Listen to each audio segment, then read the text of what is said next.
Odebrecht. El fiasco del siglo.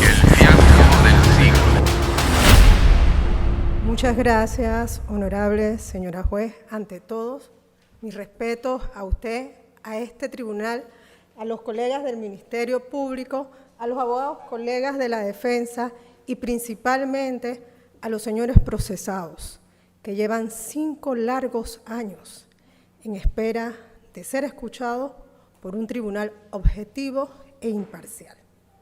Quien les habla, Marcela Araúz Quintero, defensa técnica del señor Ricardo Francolini Arosemena. Señora juez, quisiera hacer unas aclaraciones previas a entrar a profundidad en mis alegatos.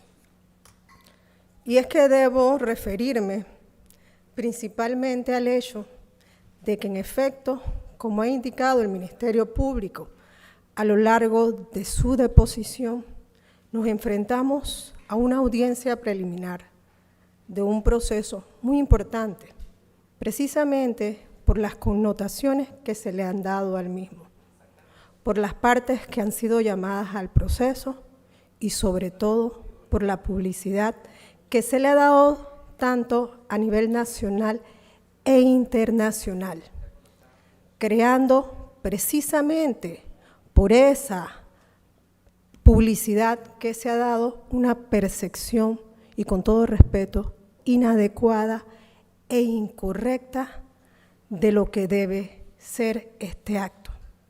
Puesto que la sociedad entera pretende, por eso de la publicidad que se ha dado, que nosotros como defensa tenemos la obligación de demostrarle a usted, señora juez, que nuestros representados son inocentes. Precisamente, espera la sociedad que nosotros le presentemos a usted las razones, justificaciones y elementos de convicción que exoneren de responsabilidad a nuestro representado, cuando lo correcto, lo legal es que es el Ministerio Público quien tiene la carga de la prueba. Es el Ministerio Público quien tiene la obligación de fragmentar, de fracturar el estado de inocencia. Ese es un primer elemento que debemos aclarar, porque no es la Administración de Justicia quien está a prueba en esta audiencia preliminar, es el Ministerio Público que está a prueba en esta audiencia y en todas las audiencias, porque ellos, al igual que nosotros, como partes del proceso, están obligados a cumplir la ley. No existe una eximente para que ellos no cumplan con lo que dice la ley. Es que el Ministerio Público, señora juez, tiene que presentarle a usted de manera coordinada esos 3 elementos necesarios que se requieren para que este acto, este caso, pase al escenario jurídico siguiente, es decir, a un juicio oral y público. Pero lo que sí hemos notado, honorable señora juez, que aparte de la publicidad, el Ministerio Público, tanto en sus alegatos aquí en este acto de audiencia, como en sus demás actuaciones, vista fiscal y sobre todo la providencia de cargos, ha estado ausente de esos 3 elementos. El elemento fáctico, es decir, el cómo, cuándo, dónde y por qué. El elemento probatorio, presentarle a usted, honorable señora juez, cuáles son esas pruebas que respaldan los hechos y sobre todo el elemento jurídico, es decir, la ley, la adecuación penal, la jurisprudencia y la doctrina que sustente su teoría del caso. Porque la audiencia preliminar no es la Administración de Justicia quien está a prueba. La Administración de Justicia, a través de los jueces, de los magistrados, controlan la legalidad del procedimiento. Verifican precisamente si esos elementos de convicción obtenidos por el Ministerio Público, ejemplo, los testimonios de cargos, la recepción de documentos provenientes del extranjero, si cumplieron con los requisitos que establece la ley, si se encuentran en el idioma que rige en Panamá, que es el idioma español, si se encuentran debidamente apostillados o legalizados, si el Ministerio Público obtuvo esos testimonios de cargo respetando el debido proceso, si todos los imputados fueron llamados al proceso respetando sus garantías constitucionales y permitiendo el derecho de defensa, puesto que es el juzgador, señora juez, reiteramos, quien controla la legalidad del proceso, del procedimiento. Porque el Ministerio Público tiene la obligación de presentarle a usted que esos hechos que pretende imputar o que imputó y que hoy día pretende llevar a un juicio son constitutivos de delito y si se encuentran debidamente acreditados esos hechos. ¿Cuáles son esos elementos de convicción? Y usted, una vez escuchadas las partes, tiene la obligación de analizar las pruebas y luego aplicar la ley. Y hago un alto ahí, honorable señora juez, porque debo contradecir o refutar lo indicado el día de ayer por la querella, esa querella que pagamos todos nosotros, porque yo formo parte de esos 4 millones de panameños que estamos pagando al querellante por rendir esos descargos o esos alegatos de la querella que se rindieron ayer. Debo corregir y decirle, señora juez, usted está obligada a leerse esos más de 2.700 tomos, así como lo hacemos todos nosotros como defensa. Yo no tengo la culpa de que la querella no haya podido leer el expediente, porque usted lo advirtió en la audiencia pasada, que no se pudo llevar a cabo. Esa no es una excusa para no venir a presentar unos alegatos como querella coadyuvante, porque yo también he estado como querella coadyuvante. Yo ayudo al Ministerio Público, yo coadyuvo. ¿Qué era mi obligación? Explicarle a usted, señora juez, cuál era el tipo penal aplicable a cada una de las personas, cuál era el delito precedente aplicable en este caso. Pero es importante, señora juez, que analizado precisamente estos elementos, usted va a tener el conocimiento de poder determinar sin efecto la causa que le presenta el Ministerio Público debe pasar al siguiente escenario jurídico, es un juicio. Y si los elementos que se supone son constitutivos de delito no se logran acreditar, o si lo que sale a la luz es que esos hechos no se adecúan a ninguna conducta de nuestro Código Penal, entonces, señora juez, usted debe proceder a emitir un sobreseimiento definitivo. Y a eso nos adelantamos en este momento, señora juez, a peticionar en nombre de Ricardo Francolini Arosemena un sobreseimiento definitivo. ¿Y por qué es definitivo? Porque está ausente de delito. Como dijo el fiscal Daud, esta es una conducta, un caso atípico y frente a ello hay que respetar lo que dice el artículo 9 del Código Penal.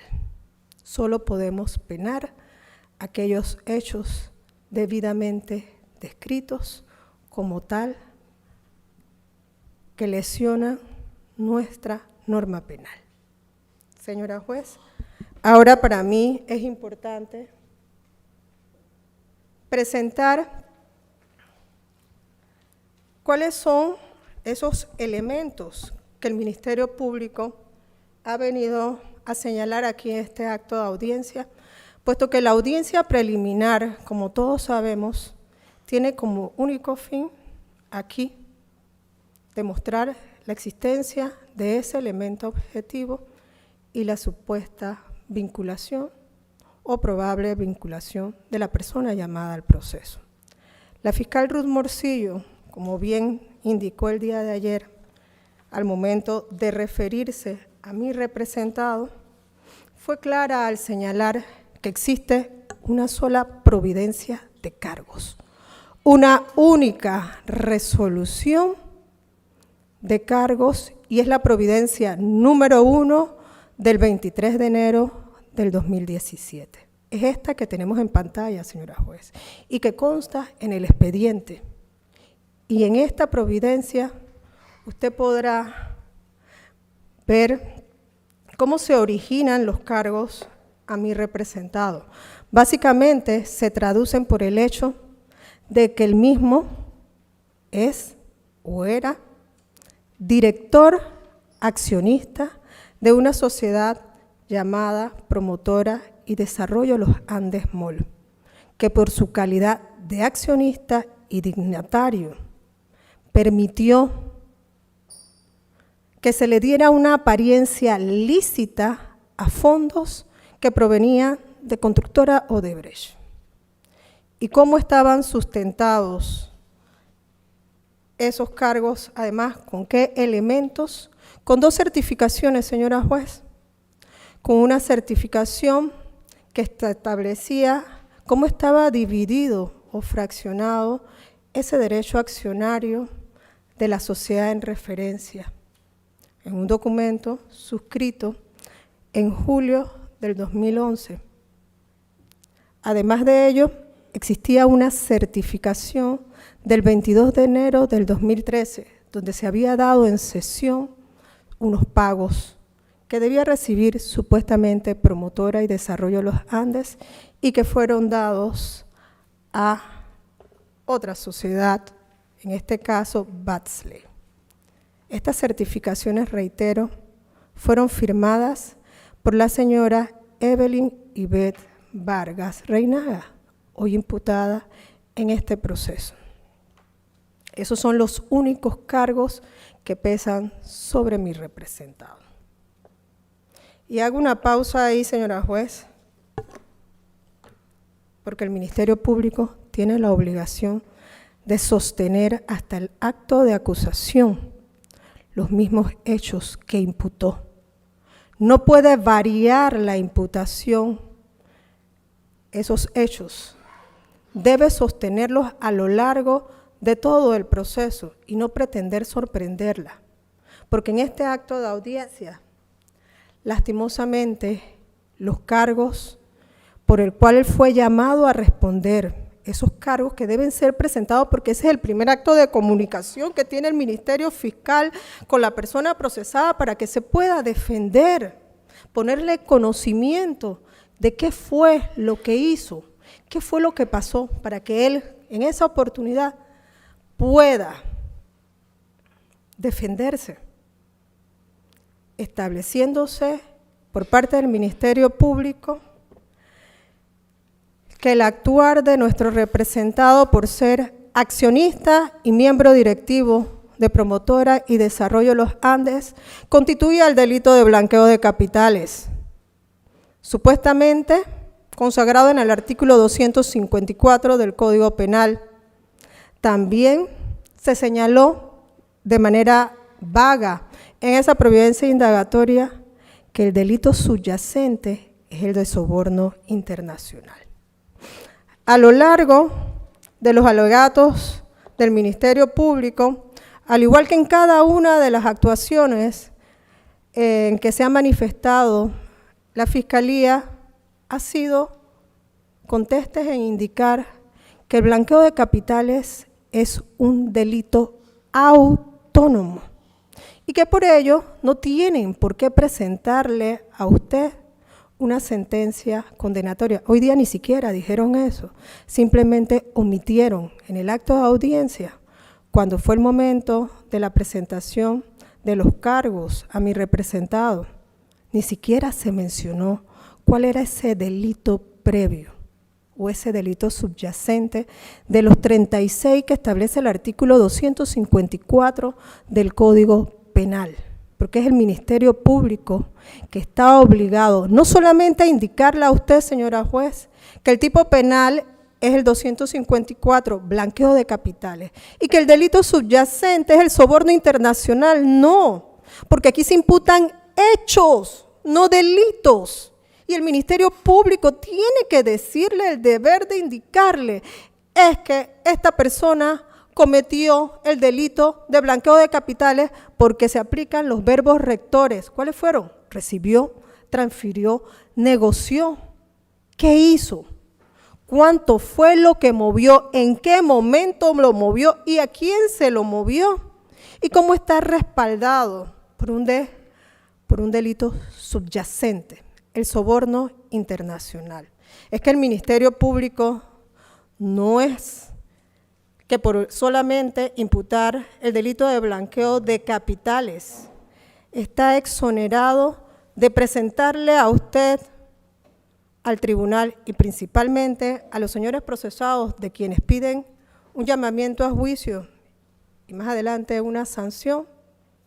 El solo hecho de mencionarle tiene que indicar cómo se adecúa ese tipo penal al actuar y tiene la obligación de decirle, es que esta persona blanqueó porque transfirió, se valió de determinados medios y esto se respalda con el delito subyacente. Están obligados a acreditar la existencia de un delito subyacente. No están exonerados de ese cumplimiento. Y aquí, si bien la señora fiscal Morcillo no se refirió al delito previo, pero lo dejó consignado en la vista fiscal y en la providencia indagatoria, se refirió solamente al soborno internacional, pero la querella sí le habló mencionó, mejor dicho, el soborno internacional y que desfilaron millones de dólares. Eso fue el alegato que presentó la querella. Importante es señalar, señora juez, cuál fue ese elemento de convicción que trajo al proceso el Ministerio Público. ¿Dónde está ese análisis financiero, ese informe que debe ser realizado única y exclusivamente, no por los peritos del Ministerio Público, de la división de delitos, de lo que sea? No, es que el único ente responsable y que así ha reconocido estos tribunales de justicia, nuestro Tribunal de Justicia, es que la lesión al Estado se comprueba con un informe emitido por parte de la Contraloría General de la República. Y lo dijo el querellante ayer en sus alegatos. Este proceso está ausente de un informe de Contraloría. Y no solamente dijo eso, también dijo que está ausente del delito que debió existir aquí, peculado. Esos elementos no fueron presentados, señora juez. ¿Y sabe por qué no fueron presentados? Principalmente el elemento de soborno internacional, porque no le convenía al Ministerio Público saber que la población entera, la sociedad completa tenga conocimiento que es el soborno internacional para Panamá, producto de una demanda de inconstitucionalidad que presentó uno de los colegas que vendrá a presentar sus descargos, sus alegatos en su momento, advirtiendo que el soborno internacional no está regulado en nuestro Código Penal como un tipo penal per se. Pero ¿qué hizo la Corte Suprema de Justicia bajo la ponencia de la magistrada Cornejo el 21 de junio del 2021? Dijo, no, están equivocados, sí está regulado. Y lo regula el artículo 350 del Código Penal. Señora juez, pero cuando le damos lectura al artículo 350, ¿qué es lo que dice? Y me permito leerlo con todo respeto. Cuando cualquiera de las conductas descritas en los artículos 339, 340 y 341 de este código se realice sobre un servidor público de otro estado o funcionario de organismo internacional público. La señora fiscal, a pesar de que erróneamente en la providencia indagatoria se indicó que mi representado Ricardo Francolini era funcionario público, lo corrigió en este acto de audiencia. dijo exactamente en la jornada de la tarde de ayer, transcurridas 6 horas, 1 minuto y 36 segundos, que el señor Ricardo Francolini no era funcionario público. Pero si le damos lectura nuevamente a lo que indica la sentencia del 21 de junio del 2021, en la cual la Corte Suprema de Justicia indica que el delito de soborno internacional se encuentra tipificado en el artículo 350. Este artículo te obliga necesariamente a que concurran las conductas del 339, 340 y 341 del Código Penal. Sorpresa, señora juez. ¿Qué dicen esos artículos? ¿Quién es el sujeto activo? 339, el servidor público, que en ejercicio de su cargo. 340, el servidor público, que culposamente. 341, el servidor público, que para fines ajenos. Eso es lo que dice nuestro Código Penal. Entonces, existe un delito subyacente de soborno internacional. No existe. Es una conducta atípica, porque el Ministerio Público pretende que usted sancione a mi representado y en este acto lo llame a juicio por el hecho de que supuestamente recibió dineros del extranjero. Pero nosotros leímos qué es lo que dice el tipo penal, el 350, dicho por la propia Corte Suprema de Justicia en sentencia del 21 de junio del año pasado. La figura está consagrada en el artículo 350 y se refiere a un sujeto que no es nuestro representado, una calidad que no tuvo y no tiene el señor Ricardo Francolini. Por eso es que la conducta es atípica, señora juez. Y aquí no lo digo yo solamente, lo aceptó el propio Ministerio Público por parte del fiscal Daoud, cuando señaló que se trataba de un caso atípico. ¿Y qué quiere decir atípico? Que la conducta no está regulada en nuestro Código Penal. Y al no estar regulada, simplemente, señora juez, usted no puede sancionar si ese hecho no está consagrado o tipificado como tal. Por eso es que el Ministerio Público en su alegato cayó, no le explicó a usted cómo era el soborno internacional. Pero ahí está la evidencia, sentencia del 21 de junio del 2021, bajo la ponencia de la magistrada Cornejo, sin ningún salvamento de voto.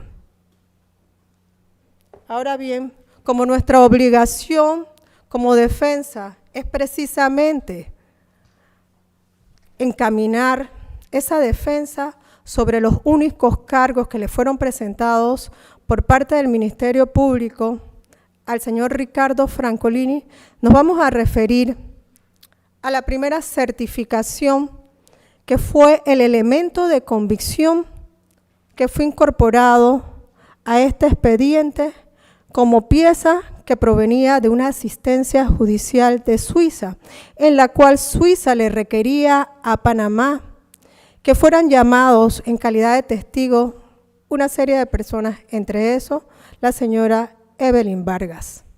¿Por qué?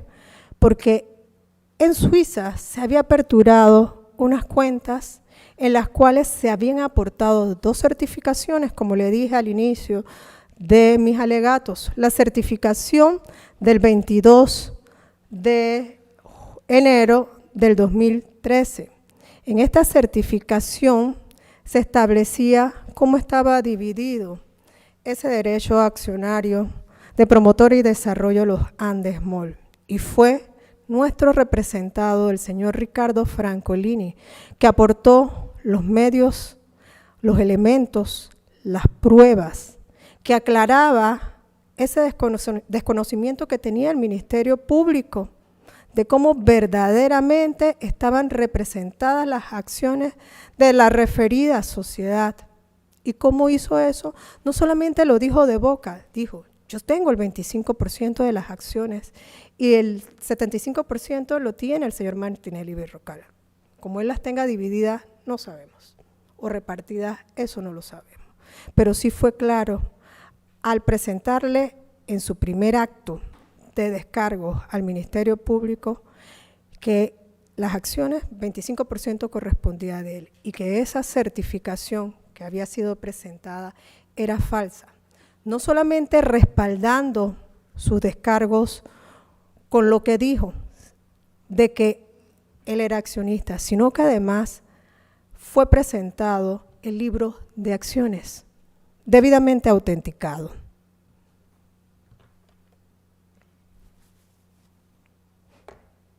Ahí se ve, señora juez, ese libro de acciones que consta en este expediente.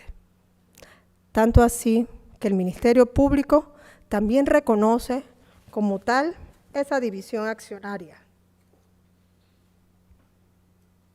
Por ende, el documento o esa certificación de enero del 2013 era espuria.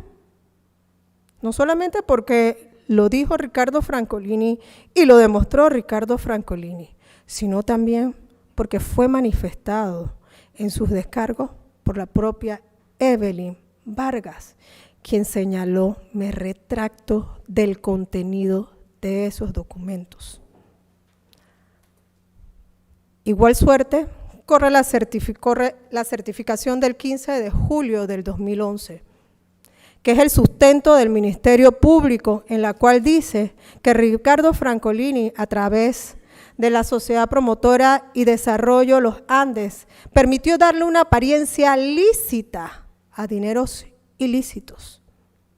Pero fue Ricardo Francolini que le aclaró al Ministerio Público: un momento, es que no podíamos ceder ningún pago de Promotora y Desarrollo Los Andes, puesto que sobre los bienes de Promotora y Desarrollo Los Andes recaía una obligación. Estaban dados en garantía y para que fuese cedido cualquier pago local o haberse transferido hasta alquilado, requerían de la aprobación del banco que dio ese préstamo, no a través de ese documento que fue presentado, documento ese falso. Y aquí está la escritura pública que respalda lo manifestado por el señor Ricardo Francolini, quien claramente en el hecho 14 de ese contrato de préstamos dice claramente que no puede venderse, cederse ni traspasarse sin la autorización del banco. Por ello, señora juez, esa certificación también es falsa, espuria. Lo dijo Ricardo Francolini y lo dijo también la señora Evelyn Vargas en su descargo. Y no solamente eso, señora juez, quedó acreditado con ese documento que fue presentado por la defensa de los hermanos Martinelli Linares. Y ahí se lee claramente que, además de otras personas vinculadas, el señor Ricardo Francolini no ejecutó ningún acto ilícito como el que pretende imputar el Ministerio Público. Es este elemento la base central, al igual que el hecho de haber demostrado la falsedad de las certificaciones del 15 de julio del 2011 y de enero del 2013, que la llevó a usted, señora juez, producto de la petición presentada por el Ministerio Público de dictar un sobreseimiento para 3 miembros de la Junta Directiva de Promotora y Desarrollo Los Andes Mall. Pero ¿por qué no alcanzó ese sobreseimiento, esa misma petición del Ministerio Público a Ricardo Francolini? No lo alcanzó, no lo quisieron presentar, porque la investigación en ese momento estaba ausente del principio de objetividad que debe ser cumplido por el Ministerio Público. Me permito aclarar, señora juez, que a lo largo de todos los alegatos del Ministerio Público se tiraban pequeñas bombitas haciendo ver que el señor Ricardo Francolini había recibido dineros en su estructura jurídica denominada FITCROS. Pero el documento que vemos todos en pantalla, que consta en este expediente a folio 109.769 en el idioma supuestamente inglés y su debida traducción a folio 109.199, donde están las flechas, se lee claramente fondos no aplicados, pago FITCROS, fondos no aplicados, señora juez. Entonces, ¿cuáles fueron los fondos que recibió el señor Ricardo Francolini cuando esta prueba consta en el expediente? ¿Ah? ¿Y quiénes son los que hablan de eso? Precisamente aquellos supuestamente colaboradores que vienen de Brasil, aquellos supuestamente que manejaban la caja 2 o la caja negra de Odebrecht. Fueron ellos los que dijeron en ese correo que los fondos no fueron aplicados. Waterloo, Yigo, que supuestamente dice el Ministerio Público que fue señalado o que señalaron a nuestros representados, pero ello no es así. Veamos esta certificación, esta constancia, este documento que sale del propio expediente. Eso es uno de los últimos documentos que fueron incorporados a la investigación, producto de una de las últimas asistencias que vinieron de Suiza, en la cual se incorporó un documento aún más claro. Si bien es cierto, dirán que está en inglés, pero yo voy a hacer lo mismo que hizo el Ministerio Público a través del fiscal Daud. Yo le voy a decir qué dice ahí, señora juez. Yo no soy traductora pública autorizada, no lo soy. No sé si el fiscal es, pero esa no era su función en este acto de audiencia, porque él tenía la obligación, él no, el Ministerio Público como institución completa a cargo de esta investigación, de presentar estos documentos debidamente traducidos. No hay un solo estado de cuenta que usted pueda observar ahí que tenga traducciones, que cumpla con los requisitos de la ley. Entonces, ¿podrá usted darle pleno valor? Pero yo sí le voy a decir algo. Nuevamente, se repite aquí la misma circunstancia. Los fondos no fueron aplicados. Y lo dice el propio sistema que tenía la empresa Odebrecht. Y forma parte de este expediente, folio 584.049 del expediente. Los fondos no fueron aplicados, ya que fue rechazado este pago por parte del señor Ricardo Francolini, que lo dijo en sus descargos, a pesar de que nunca fue llamado al proceso, ni se le formularon cargos porque supuestamente se pretendían recibir fondos de esa sociedad. Señora juez, el Ministerio Público faltó al principio de congruencia. El Ministerio Público, como parte del proceso, al igual que nosotros, tiene la obligación de presentarle a la persona que pretende imputar de manera clara, razonada y en un acto de total lealtad procesal cuáles son los cargos que lo lleva al proceso y por cuál pide su acusación. No lo que hemos visto en esta audiencia ni en la vista fiscal, puesto que el Ministerio Público se le olvidó totalmente la existencia de la providencia número 1 del 23 de enero del 2017, donde se indicaba claramente que solamente estaba llamando al proceso a rendir cargos al señor Ricardo Francolini por ser accionista y directivo de una sociedad. Ese fue el gran delito que cometió el señor Ricardo Francolini. Para después pretender sorprenderla a usted, señora juez, porque pretende sorprenderla, pretende sorprender a la Administración de Justicia, traer aquí para que sea llamado a juicio el señor Ricardo Francolini con una vista fiscal y unos alegatos que no fueron imputados. Por eso digo, existe una sola providencia indagatoria y fue la que precisamente indicó la fiscal Ruth Morcillo, la número 1 del 23 de enero del 2017. Usted la puede ver.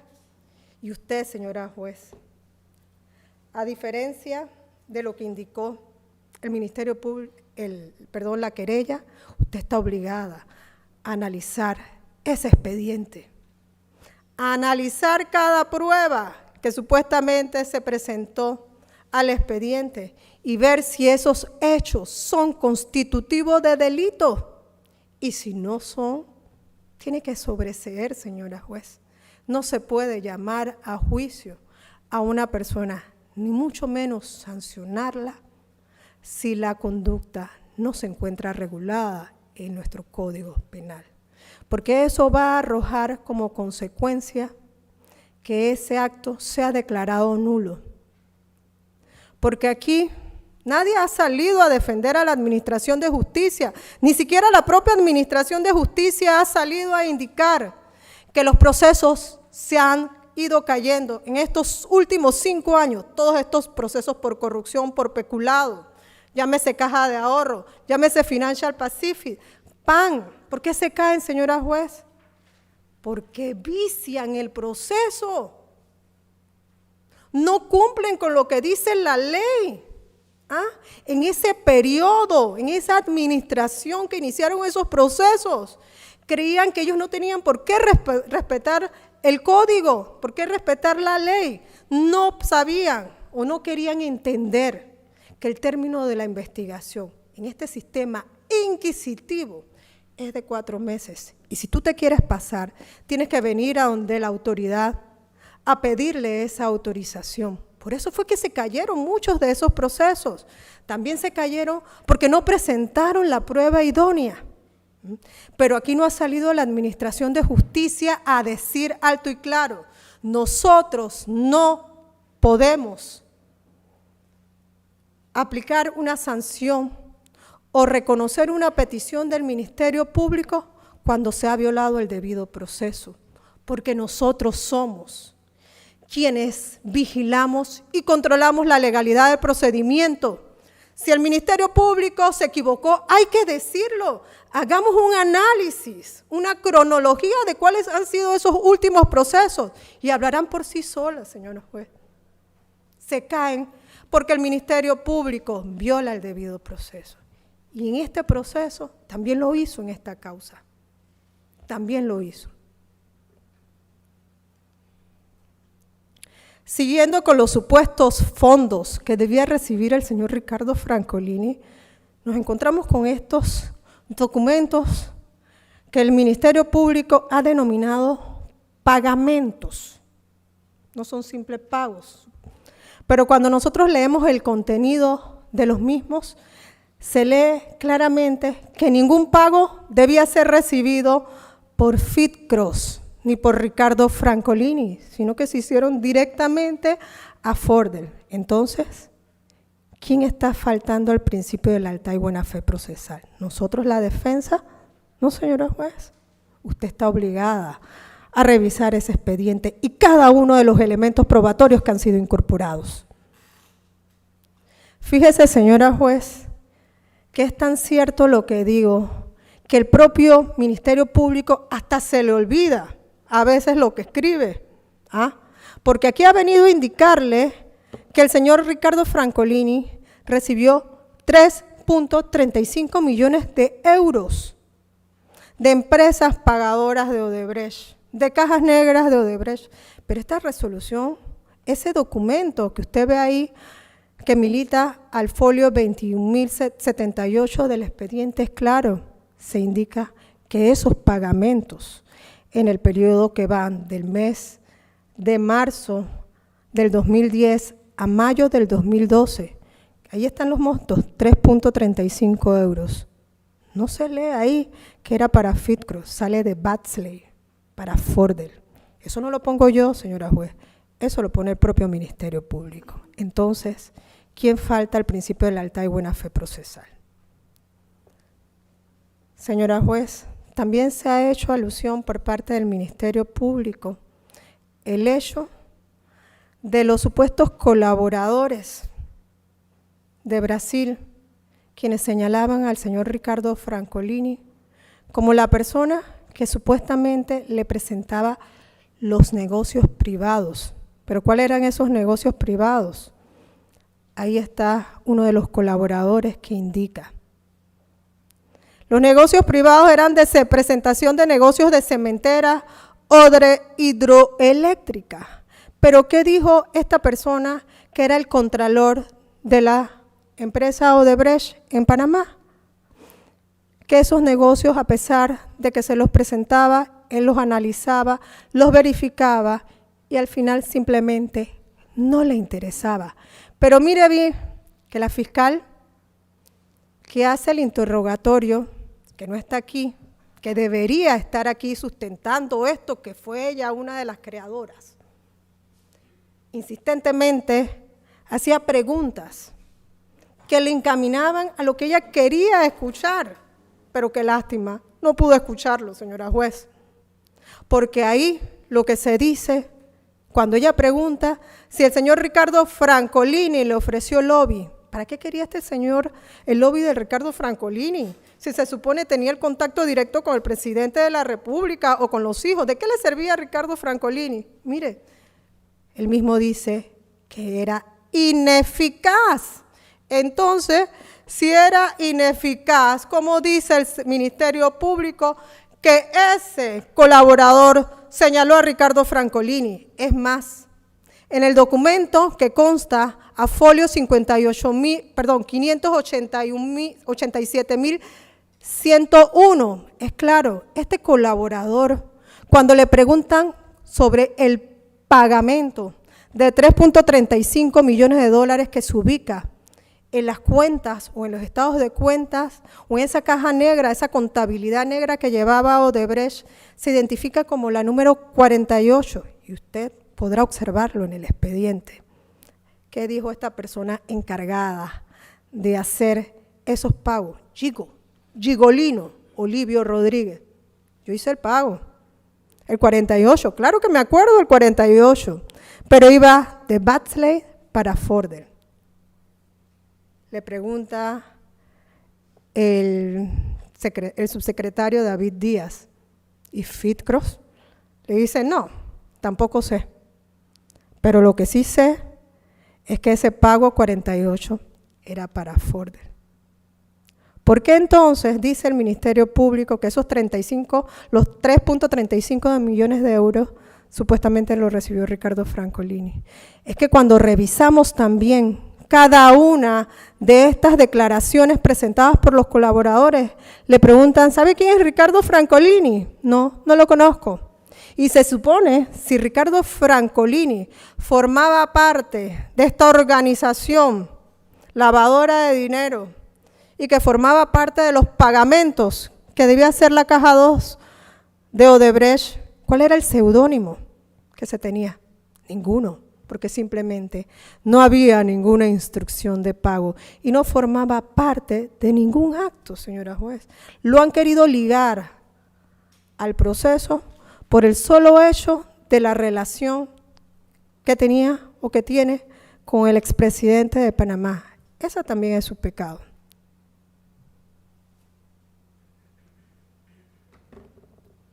Me permito, señora juez, presentar esta gráfica que la copié de la vista fiscal, anexo 17. ¿Por qué? Porque cuando le indicaba que el Ministerio Público tiraba pequeñas bombitas para querer inculpar al ministerio, a mi cliente, el señor Ricardo Francolini, de supuestamente recibir dineros ilícitos, me llamó poderosamente la vinculación o la relación que hacen con el señor Navid Baca, que no he dicho, tampoco me refiero que ha cometido delito alguno, sino que me llama poderosamente la atención la explicación que se da con esta gráfica, en la que se dice que el señor Ricardo Francolini, por ser accionista de compañía digital de televisión, recibieron $200,000 que supuestamente son ilícitos, producto del blanqueo de capitales. Pero el propio Ministerio Público en esta gráfica presenta que esos fondos vienen de un préstamo de 17 millones del Global Bank. Yo quiero saber, señora juez, si el Global Bank ha sido llamado al proceso, porque esos 17 millones de dólares son producto del blanqueo. Falso. Y me voy a permitir utilizar una frase que suena duro, pero es así, doctrinalmente se conoce como falacia jurídica. Y eso es lo que tiene este expediente, es una falacia jurídica. Entonces, ¿cómo pretenden decir que esos $200,000 son producto de un ilícito? Si son producto de una transacción comercial lícita, con fondos que vienen del Global Bank, producto de un préstamo. Porque esos dineros del Global Bank son limpios. Se presume que es la licitud de los mismos. Y aquí el Ministerio Público no ha presentado lo contrario. Y era mi deber aclarar esa situación, señora juez. Finalmente, como le indicaba, señora juez, la Fiscalía incumplió la ley dentro de este propio expediente, y para eso citamos el fallo de número 54 del 19 de octubre del 2020, en la que señala claramente que es que el Ministerio Público no solamente debe sostener su caso sobre una asistencia judicial proveniente de Suiza, el Ministerio Público debe tomar ese elemento, esa asistencia, como una noticia criminal, pero no lo hizo así. Lo consideró plena prueba. Y el segundo tribunal, hoy Tribunal Superior de Apelaciones, indicó claramente que esa información el Ministerio Público tenía la obligación de corroborarla. ¿Y cómo debía hacerlo? Porque es que de la asistencia no se indica en ese cuestionario cuál fue el monto que supuestamente iba a ser transferido.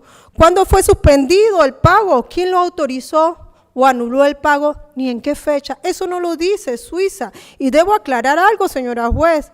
Suiza no ha investigado, ni está investigando a Ricardo Francolini, ni ninguna de sus estructuras jurídicas. Revise la asistencia de Suiza. El señor Ricardo Francolini ni sus sociedades están siendo vinculadas a ningún ilícito. El segundo tribunal reconoce que fue el señor Ricardo Francolini quien dio la instrucción de que ese pago no se recibiera. Ahí está claro. Y esto llevó al segundo tribunal a anular una orden de indagatoria que habían dictado con el único fin de llevar contra la espada, contra la pared, a nuestro representado para doblegarlo, porque no tenían elementos. Finalmente, el segundo tribunal indica que esa resolución de cargos incumplía lo dispuesto en el artículo 2092 del Código Judicial y incumplía el principio de motivación y estaba ausente de elementos probatorios y por ello revocó la resolución. Ahora sí, para concluir, señora juez, voy a ser muy breve. Nuestro representado, el señor Ricardo Francolini, fue llamado al proceso por unos hechos que no constituyen delito. El señor Ricardo Francolini ha sido llamado al proceso por ser accionista de la Sociedad Promotora del Desarrollo de los Andes. El señor Ricardo Francolini no se le instruye en ningún proceso por soborno internacional. El Ministerio Público no ha podido acreditar, más allá de cualquier duda razonable, que nuestro representado recibió fondos ilícitos. Este proceso está ausente de una conducta típica, antijurídica y culpable. Y frente a ello, señora juez, el único camino que queda es dictar un sobreseimiento definitivo. Señora juez, porque yo, como me he caracterizado en cada uno de mis alegatos de defensa, yo no vengo a pedirle justicia, yo no vengo a pedirle piedad ni compasión, yo vengo a pedirle que falle en derecho. Y es sobre esto que todos debemos hacer, fallar en derecho, y eso es lo que yo busco, porque no hay peor injusticia que una justicia simulada. Gracias.